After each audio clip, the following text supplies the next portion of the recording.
Hello. Ooh, look at that. Ooh, it's time for American in Heaven. Chick-lit goes to the afterlife. Yes, it's out. Finally.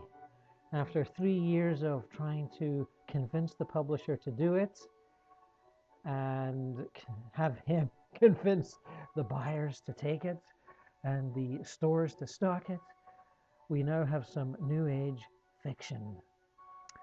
So, how can I tell you?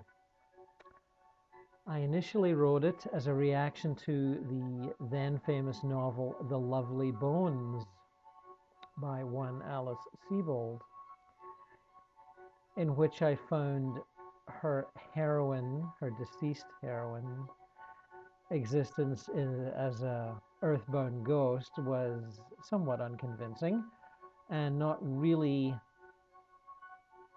realistic in terms of what most young people experience of the afterlife when they pass, either suddenly or tragically. So I hoped to correct that misinformation with this book. The attitude, the experience, and the learning curve, shall we say. Most people that pass do not hang around as earthbound ghosts, as did Susie Salmon.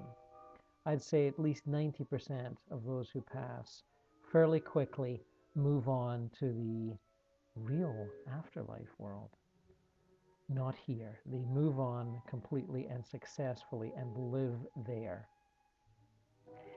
And their sense of tragedy is completely opposite to ours. They think it's tragic that we are grieving them because they're having a good time, so much fun, that sort of thing. It's a fulfilling, fun, pleasurable experience in the main, the afterlife worlds. And I think we need to understand it more completely, especially in terms of people's personalities, which survive almost completely intact. Not much changes.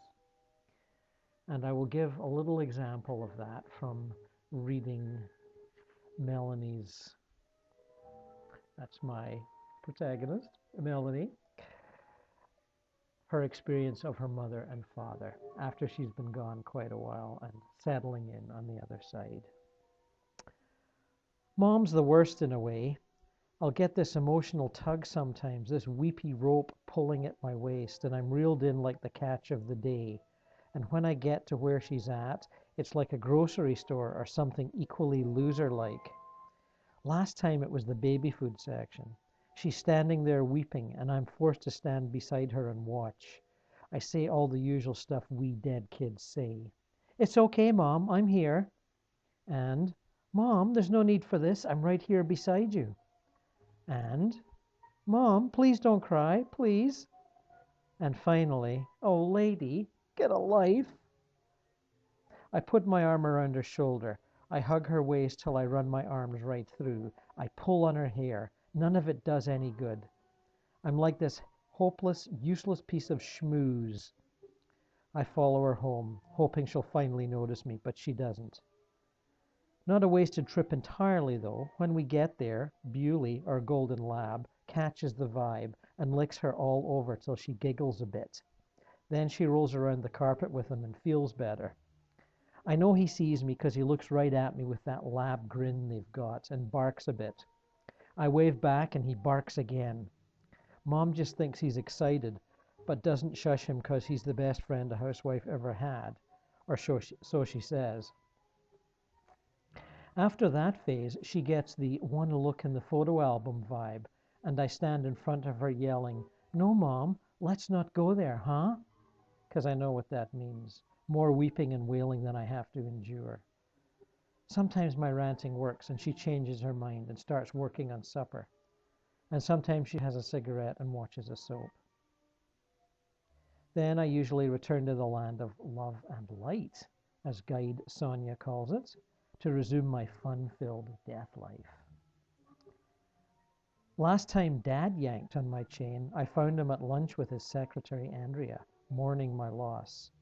I knew it was hopeless, but I said it all the same. Dad, stop that. I'm right here, real as can be.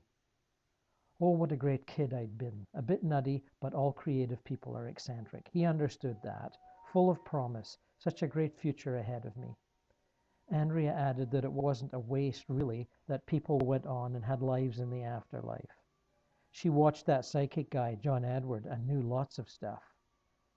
Her own mother had had a near-death experience, met her grandmother in some garden, had a couple of laughs, and came back all reassured and stuff.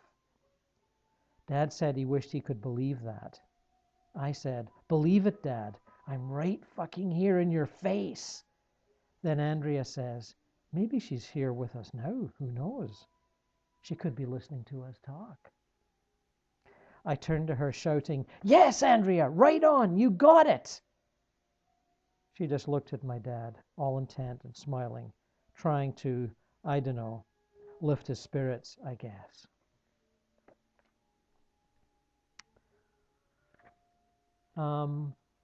Like a lot of young people, like a lot of any kind of people, living in the afterlife gets Melanie thinking about, oh, you know, God and all that stuff. And, you know, she has a lot of thoughts on that, and I'll try to, you know, try and get to a bit of that here in the time that we've got left. Anyway, that kind of leads me to the God thing. After a while, you can tell that people are kind of wondering, like, if we're in heaven, where's God? I wasn't really concerned myself, but I'd noticed people talking about it here and there. Clint says just because we know for sure there's an afterlife, it doesn't mean God's alive and well. As he says, it don't prove shit. But you can run into kids that'll say just the opposite.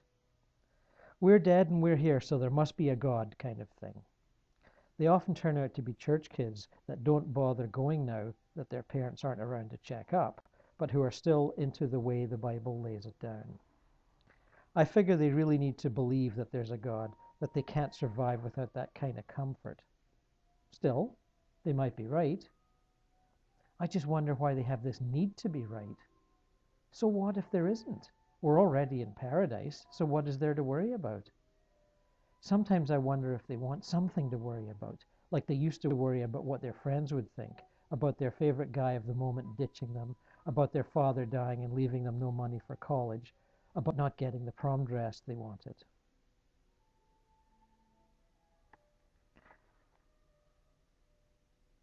A little bit about her friend. She meets a pastor, a dead pastor called Liz, and Liz talks to her about her experience of seeing Jesus. I ask her if she still believes in Jesus. Why, of course she does. Why would dying change that? She looks genuinely puzzled. I ask if she's seen him around. Sure, she attended a service where he made an appearance. I imagine him stepping up to take a bow sometime after the sermon, after Liz says, and here's the man you've all been waiting for. But no, it's a crock. She describes an open-air festival kind of service with what sounds like thousands of people all looking up. At a certain point, he appears floating way above everyone, smiling and raising his hand in greeting. The feeling that went through the crowd was amazing, absolutely blissful, a blessing you could feel massaging your heart. She was crying and hugging the person next to her. Many were on their knees, with the adoration or praise in their eyes, and others weeping uncontrollably, having to be helped away. And you know what? He looked different to everyone. Talking later, she encountered so many variations on the vision. Some saw Jesus, some saw a blinding light, some saw him surrounded by angels, others thought they recognized some of the disciples there and debated about which ones.